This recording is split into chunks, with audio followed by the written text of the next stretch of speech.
বাংলাদেশ থেকে কোনো লোকজন আসবে শুনলেই আমার লোকজনেরা পারে না, পুরো বাংলাদেশটাই নেদারল্যান্ডে পাঠিয়ে দেয়। তো যাই হোক, গত বছর একজন সচিব লেভেলের লোক বাংলাদেশ থেকে আসতেছিল। তো উনি আমার প্রায় 50 থেকে 60 কেজি মালামাল নিয়ে আসছে।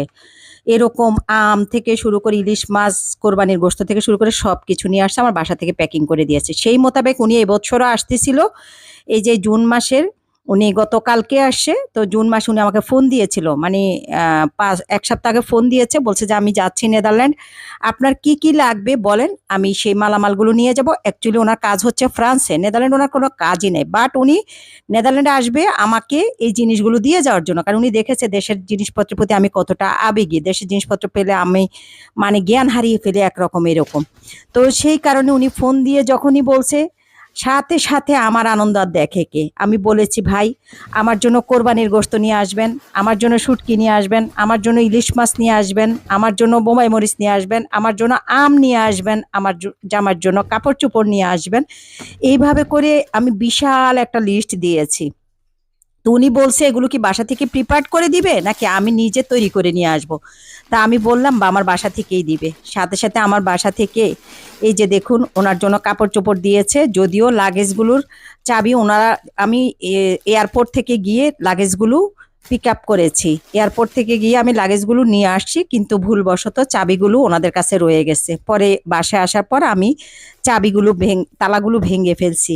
ভেঙে ফেলার কারণে লাগেজের চেইনগুলো নষ্ট হয়ে গেছে, লাগেজগুলো আর ইউজ করা যাবে না, এটা ফেলে দিতে হবে। কিন্তু সমস্যা হচ্ছে যে এটা এখন তো প্রচন্ড গরম, তাই জামা কাপড়গুলাতে এই যে দেখুন, এই যে যেই মানে হলুদের যে জিনিসগুলো দিয়েছে, বিশেষ করে কাঁচা আমের হাফ, ওই যে কাঁচা আমকে এখানে আচার দেওয়ার জন্য ওটাকে কেটে একটু হালকা হলুদ দিয়ে হালকা রোদে শুকিয়ে ডিপ করে রেখেছিল, সেগুলো দিয়েছে। সেগুলো থেকে জামা কাপড়ে হলুদের রং লেগে গেছে। এবং মাছগুলো, এই যে এগুলো আমার অফিসের ব্যানার, সৃষ্টি হিউম্যান রাইটস সোসাইটির ব্যানার এগুলো। সৃষ্টি হিউম্যান রাইটস সোসাইটিকে বাংলাদেশ থেকে এখন নেদারল্যান্ডে নিয়ে আসছি, এখানে আমি কাজ করবো, এই জন্য ব্যানারগুলো নিয়ে আসছি, দেশ থেকে তৈরি করে পাঠিয়ে দিয়েছে। তো কাপড় চোপড়গুলা অনেক কিছুতে মাছের পানি লেগে গেছে, বা আচারের ওই যে হলুদের কালার লেগে গেছে এরকম। তো এখানে অনেক জিনিস দিয়েছে, আমি ক্রমান্বয়ে আপনাদেরকে দেখাবো।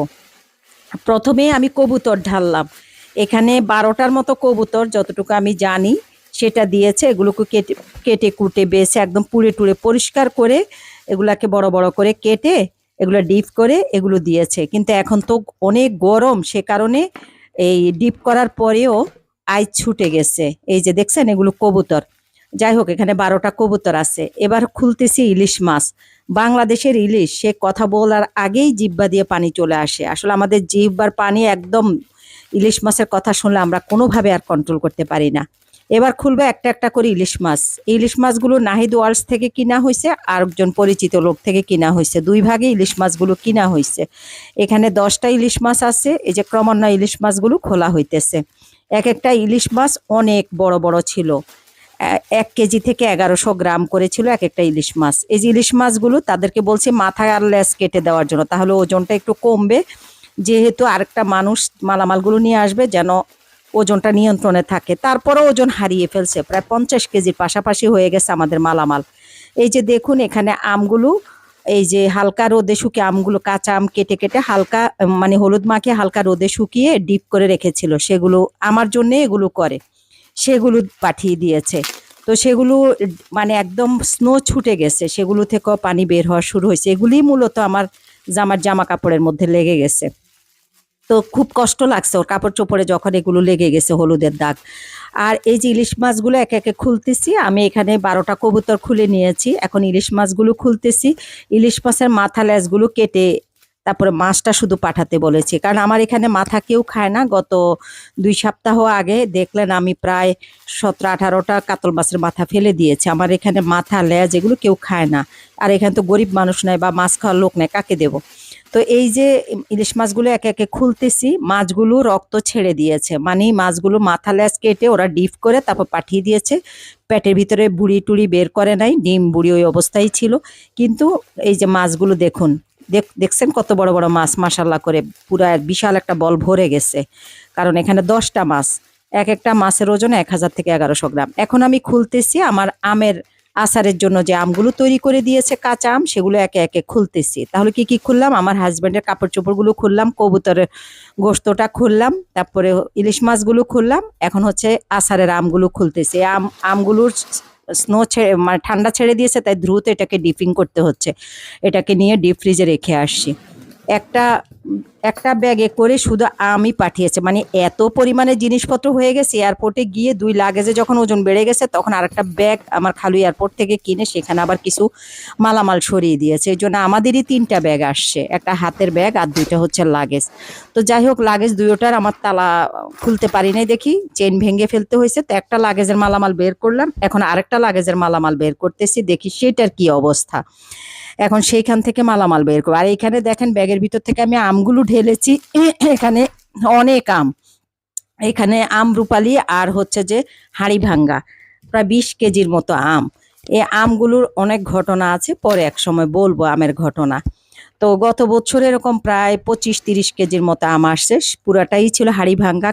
খেয়ে খুব তৃপ্তি পাইছি, পাড়া প্রতিবেশীদেরকে দিয়েছি। এখানে আমরা তো ডাস এরিয়াতে থাকি, আমাদের ডাস প্রতিবেশীদেরকে দিয়েছে। ওরা তো খেয়ে খুবই প্রশংসা যে বাংলাদেশের ফ্রুটস এত মিষ্টি, এত টেস্ট।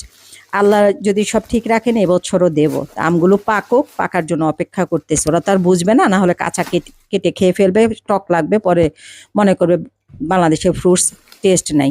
সেই জন্য পাকার পরে ওদের ঘরে ঘরে দিয়ে আসবো। এই যে আমগুলো এই লাগেজও আছে, মানে 2 লাগেজ ব্যাগ সব ভাগে যোগে আমগুলো দিয়েছে, কারণ আম তো 20 কেজি, এই জন্য ব্যালেন্স করে দিতে হয়েছে। আমরুপালি আমটা একটু ছোট সাইজে, আর ভাঁড়ি ভাঙ্গা আমগুলো বড় বড়, 4টা বা 5টাতে 1 কেজি হয়, আর আমরুপালি অনেক ছোট। যাই হোক, তারপরও মানে 2টা আমেরই যেন টেস্ট পাই, কারণ 2টা আমই দিয়েছে। আর এখানে কি কি দিয়েছে আমি এখন খুলবো। ওরা কাপড় টাপড় মুড়িয়ে এমনভাবে দিয়েছে যেন কোনোভাবে জিনিসগুলো পানি না ছাড়ে, তথাপিও পানি টানি ছেড়ে লাগেজ পর্যন্ত ভিজে গিয়েছে। আমি জানি না মানুষ কিভাবে জিনিসপত্র আনে। আমার যদিও গত বছর এতটা মানে নষ্ট হয় নাই, একটু ভালোই আসছে। এবছর খুব বেশি একদম পানি ছেড়ে দিয়েছে, ডিপ ফ্রিজের থেকে জিনিসপত্রগুলো যে বের করে দিয়েছে, খুব বেশি মানে বরফ ছেড়ে দিয়েছে। তো যাই হোক, তারা একদম বিছানার চাদর, একটা পুরাতন একটা চাদর পেঁচিয়ে তারপরে যে স্কচ টেপ করে টোরে সুন্দর করে দিয়েছে, তথাপিও পানি ছেড়ে দিয়েছে। জামাইয়ের কাপড় চোপড়গুলাতে পানি লেগে গিয়েছে, মাছের পানি এবং হলুদের রং লেগে গেছে, আমের হলুদের রংটা। এখন আরেকটা লাগেজ থেকে এগুলো বের করলাম, এগুলো খুলবো, খুলে খুলে দেখবো এখানে কি কি আছে। তবে যতটুকু জানি, এখানে শুটকি আছে। এই যে দেখুন শুটকি, ব্যাগের চেইন পকেটে শুটকি দিয়েছে। এখানে শুটকি আছে, লইট্টা শুটকি আর ছুরি শুটকি কেটে কেটে সুন্দর করে দিয়েছে, মাথা লেজ কাটাকুটা ফেলে। তারপরে আরেক পকেটে দেখি কি আছে। আরেক পকেটে দেখুন বোবাই মরিচ আছে, আমার জন্য বাংলাদেশ থেকে বোবাই মরিচ পাঠিয়েছে। আমি বোবাই মরিচের জন্য অনেক মানে ভাবে রিকোয়েস্ট করতেছি জনে জনে ধরে। যাই হোক, এবার বোবাই মরিচ আসছে। এখান থেকে কিছু পাকা মরিচ দিয়ে বীজ নেব লাগানোর জন্য, আর নিজেরা খাবো কাঁচাগুলো, কারণ আমি ঝাল খুবই পছন্দ করি। যাক, শুটকিগুলো বের করতেছি। শুটকি বের করার পরে আমার সামনে যে কালো কালো পলিথিনে মোড়ানো, এগুলো খুলবো। এগুলোতে কি কি আছে সব চেক করে করে বের করব। তবে যতটুকু জানি, এখানে দেশি হাঁস আছে, সম্ভবত 4টা দেশি হাঁসকে কেটে কুটে সুন্দর করে পুড়ে টুড়ে কেটে সুন্দর করে দিয়েছে। 4টা দেশি হাঁস, আর হচ্ছে সম্ভবত আছে গরুর ভুঁড়ি পাঠাইছে দেশে থেকে। আর হাঁস পাঠাইছে, আবার রাজহাঁসও আছে। তো একটা একটা করে আমি খুলতেছি, প্যাকেটগুলো খুলে খুলে আপনাদেরকে দেখাবো। আমি গতবার যখন আমার জিনিসপত্রগুলো এই একই ব্যক্তি নিয়ে আসছিল, ওনার ওয়াইফ ডাক্তার আর উনি হচ্ছেন একজন সচিব লেভেলের মানুষ। গতবার যখন নিয়ে আসে তখন আরও ভালো ছিল, ফ্রেশ ছিল।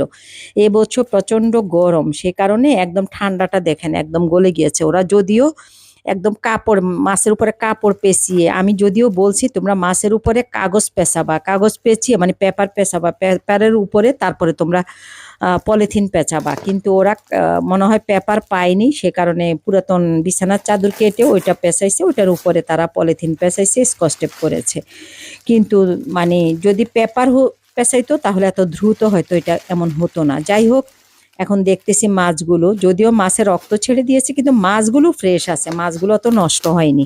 যা দেখতেছি মাছ ভালো আছে। তো একে একে আমি সব খুলতেছি, খুলে খুলে আপনাদেরকে দেখাচ্ছি, আপনারা আমার সাথে থাকেন। চিন্তা করেন, বাংলাদেশ থেকে নেদারল্যান্ডে এসব মালামালগুলো নিয়ে আসছে। আমার আরও ইচ্ছে ছিল কিছু পটল টটল আনাবো, পরে ওজন বেড়ে গেছে, যে এটা হচ্ছে ভুঁড়ি, দেখছেন এখানে প্রায় 3 কেজির মতো ভুঁড়ি আছে, গরুর ভুঁড়ি। তো গত বছরের একটু ভুঁড়ি রেখে দিয়েছিলাম, ওষুধের মতো করে একটু একটু খাচ্ছি। ভুঁড়ি আবার আসবে শুনে তাড়াতাড়ি ওই ভুঁড়িটা পরশুদিন রান্না করে ফেলছি। তো যাই হোক, আসছে আলহামদুলিল্লাহ। আর এগুলো হচ্ছে আমার আচার দেওয়ার জন্য আম, আমি যেন 12 মাস আচার করে এখানে খেতে পারি নানান ধরনের, এই জন্য আমগুলো প্রিপেয়ার করে পাঠাই। কিছু হচ্ছে চামড়া ছাড়া কেটে হালকা হলুদ দিয়ে হালকা রোদে শুকিয়ে ফ্রিজিং করে, আবার কিছু হচ্ছে চামড়া সহই একই প্রসেসে ফ্রিজিং করে। তো এভাবে করে রাখে, আর লোক পেলে একটু একটু করে দিয়ে দেয়। তো যাই হোক, এই যে খুলতেছি একটা একটা করে, এগুলো আমি দেখতেছি কোনটাতে কি আছে। এটা তো মনে হয় ইলিশ মাছ, আমি ইলিশ মাছই বেশি, প্রায় 10টা ইলিশ মাছ, এবং মাছগুলো অনেক বড় বড়। যদিও গতকালকে আমি মালামালগুলো রিসিভ করেছি। এই যে এটা হচ্ছে হাঁস, বুঝতে পেরেছি এটা দেশি হাঁস। এখানে হাঁসের গোশত, হাঁসটা বলেছিলাম হালকা একটু হলুদ দিয়ে একটু ভাজা ভাজা করে দিতে, যেন কোনো ধরনের পানি রস টস না থাকে, যেন লাগেজপত্র না নষ্ট হয়। সেই জন্য এটাকে হালকা হলুদ দিয়ে ভেজে দিতে বলেছিলাম, লবণ দেওয়ার হলুদ দিয়ে। আর একটা ব্যাগ খুলতেছি, এটাতে সম্ভবত মাছ। আমি না খোলা পর্যন্ত নিজেও শিওর হতে পারতেছি না যে জিনিসগুলো কি। হ্যাঁ, এটাতে মাছ, কারণ 10টা ইলিশ মাছ, এক একটা ইলিশ মাছ 1000 থেকে 1100 গ্রাম ওজনের, তাহলে বুঝতে হবে কত বড় বড় ইলিশ মাছ। আর ইলিশ মাছ পেলে তো আর আমাদের কোনো কথাই নেই। মাছগুলো অবশ্য ভালো আছে, যদিও রক্ত ছেড়ে দিয়েছে, কারণ আমার মনে হয় গরমেই এরকম হয়েছে, তাছাড়া এমন হওয়ার কথা ছিল না। ওরা যেভাবে পাঠিয়েছে এমন হওয়ার কথা ছিল। তথাপিও জিনিসপত্রগুলো আলহামদুলিল্লাহ করে সুন্দরভাবে হাতে পৌঁছেছে, এবং নিজে রিসিভ করে নিয়ে আসতে পারছি। একটা মানুষ প্রায় 50 কেজি মালামাল নিয়ে আসছে। আর কি করতে হয় বলেন, একটা মানুষ আর কত কি করবে? এটা প্রেম, ভালোবাসা, স্নেহ, মায়া, মমতা, বিশ্বাসের জায়গা থেকেই মানুষ আমার জন্য এই কাজগুলো করে। তাছাড়া বিদেশে কেউ কারো 1 কেজি জিনিস আনতে চায় না। বিশ্বাস করেন, এখান থেকে মানুষজন যেতে, আমি যদি বলি আমার 1 কেজি চকলেট নিয়ে যান, বলে যে সরি, আমাদেরই অনেক জিনিস হয়ে গেছে, নিতে চায় না। বাংলাদেশ থেকেও এরকম। কিন্তু আমি একটা সম্পর্কের কারণে মানুষকে দিয়ে কিছু কিছু জিনিস আনাতে পারি, এবং মানুষ আসার সময় আমার সাথে যোগাযোগ করে যে আমার কিছু লাগবে কিনা। তো যাই হোক, দেখলেন মোটামুটি আমার মালামালগুলো, আলহামদুলিল্লাহ অনেক মালামাল পেয়েছি। এটা আমার কাছে